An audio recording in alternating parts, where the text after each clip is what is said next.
All right, let's get into it. Today, we're going to talk about a project so huge it's kind of hard to wrap your head around.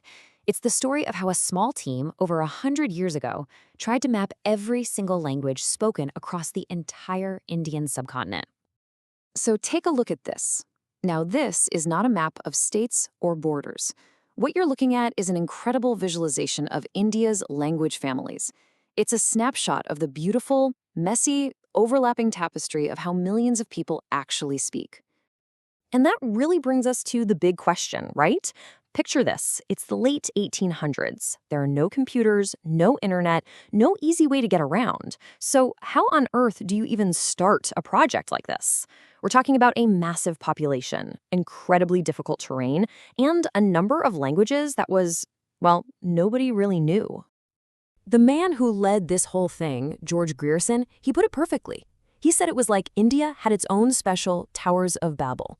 I mean, what a great way to describe the beautiful chaos his team was about to dive into. So you're faced with this absolute linguistic maze.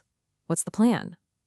Well, this mission was born from a mix of pure academic curiosity and, the practical needs of governing. And just think about the timescale for a second. This was not a quick project. The idea gets proposed in 1886. It then takes more than 10 years just to get the green light. And after that, the actual work took another 30 years to finish. It was literally a life's work for the people involved. And for that entire 30-year period, this massive continent-spanning operation was basically run by one man, Sir George Abraham Grierson. He was the boss, the chief editor, the intellectual engine behind the whole shebang. So the big question is, how did he do it? How did one guy in a small team pull this off? Well, the system they came up with was, for its time, absolutely brilliant. It worked like this. First, they sent out a request to local officials everywhere. Just list every language and dialect you know of in your area. Simple enough.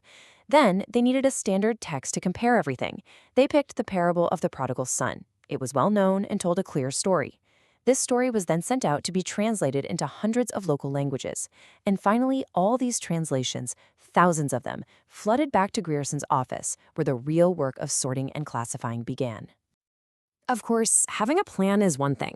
The reality on the ground, way more complicated. They ran into problems right away. I mean, what do you do when you ask someone, what's the name of your language, and they just don't have one? Here's a real story from their notes. An official asked a man for the name of his dialect, and the guy just said Bengali.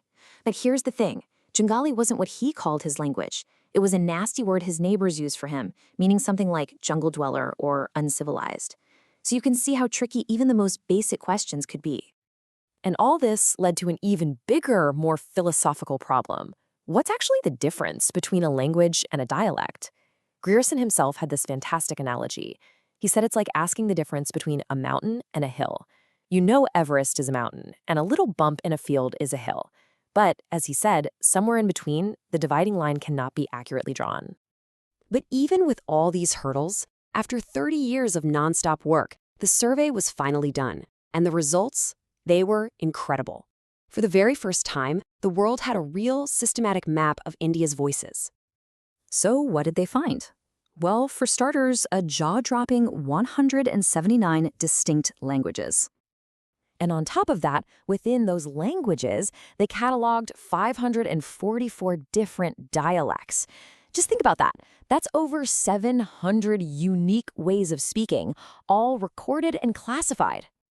They also started grouping them into families and counting the speakers. Now, you can clearly see the big players, like the massive Indo-European family.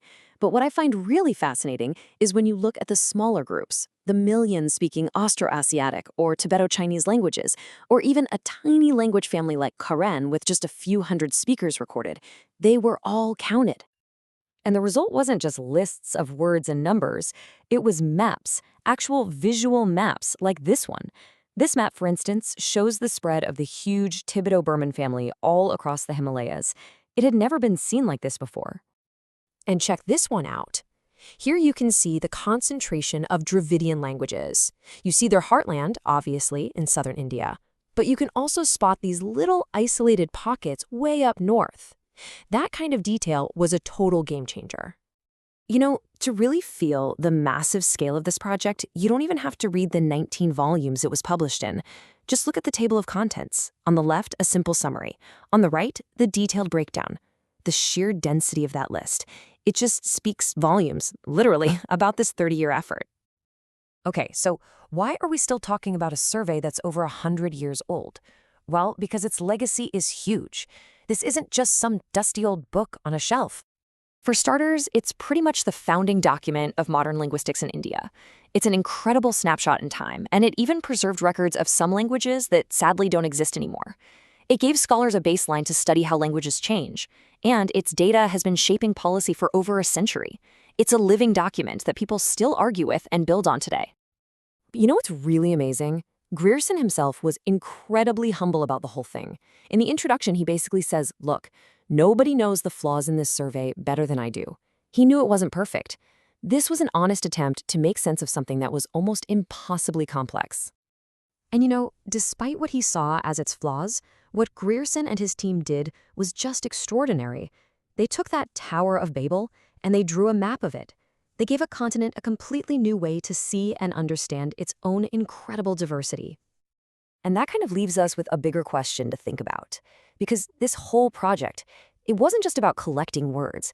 It was about giving a language a place, an official existence on a map.